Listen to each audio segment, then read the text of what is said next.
I now recognize myself for 5 minutes of questions. Mr. Sadler, the U.S. is engaged in an era of great power competition, yet our actions haven't always reflected the urgency of this challenge. How would you assess the United States' current strategic posture in relation to China and Russia, and are we sufficiently prioritizing military readiness and deterrence? Yeah, the short answer is that we're shooting behind the duck, to use a Southerner's term here. We've admired this problem as a nation, bipartisan, multi-branch, executive, Congress, for far too long.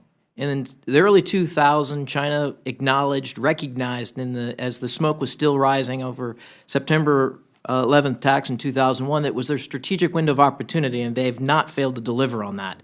They've rapidly grown across the board, their military, while we have shrunk.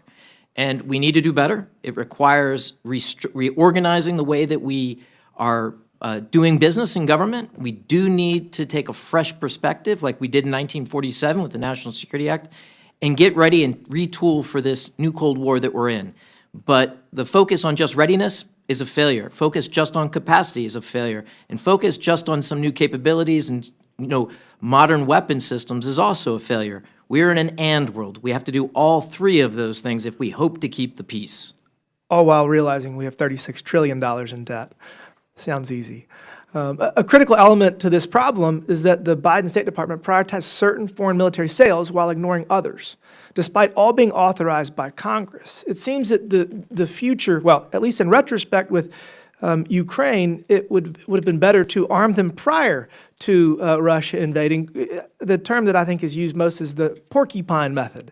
As of September 2024, the U.S. foreign military sales backlog to Taiwan included $20.5 billion in weapons that had yet to be delivered.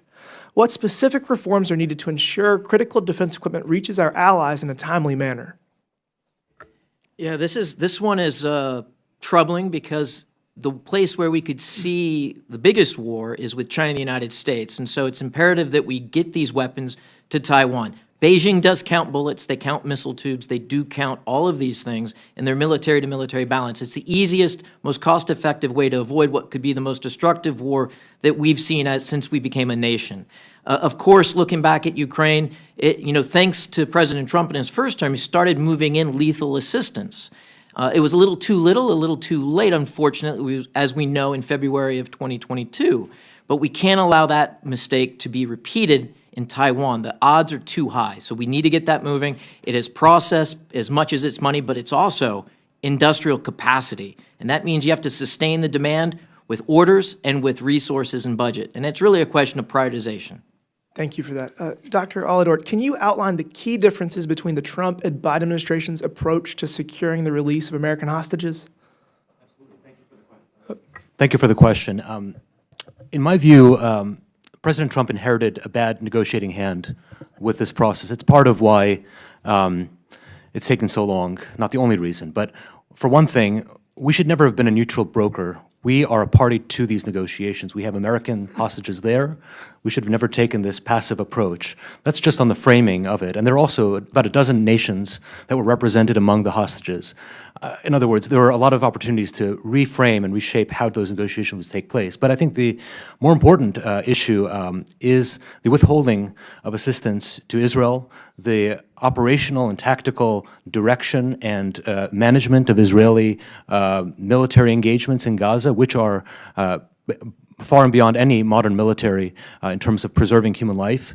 That all had a corrosive effect by showing a big gap between the United States and our close partner. So I think those two hand in hand were problematic.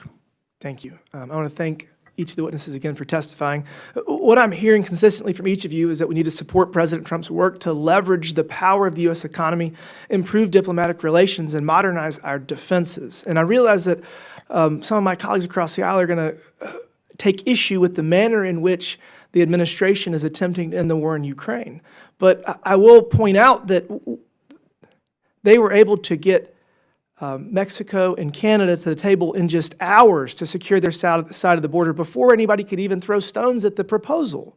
So yes, we're in a unique era of international relations. But I do believe that these new approaches have potential, and I do believe that Secretary Rubio is very incredibly talented and has a potential to resolve a lot of these challenges ahead of us. Thank you. That's all mine. I now recognize the gentleman from Virginia, Mr. Subramanian, for 5 minutes.